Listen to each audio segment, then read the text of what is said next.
Trump Zelensky বৈঠক, পুতিনকে ঘিরে নতুন রাজনৈতিক খেলা। ওয়াশিংটনে শুরু হচ্ছে এক নতুন রাজনৈতিক নাটক।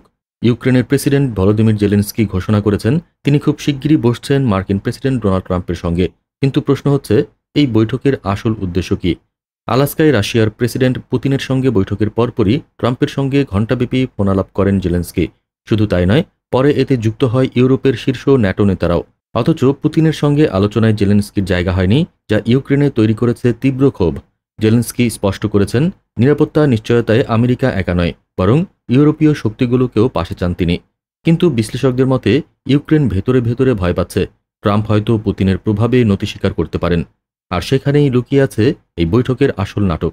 এখন সবার চোখ ওয়াশিংটনের বৈঠকে।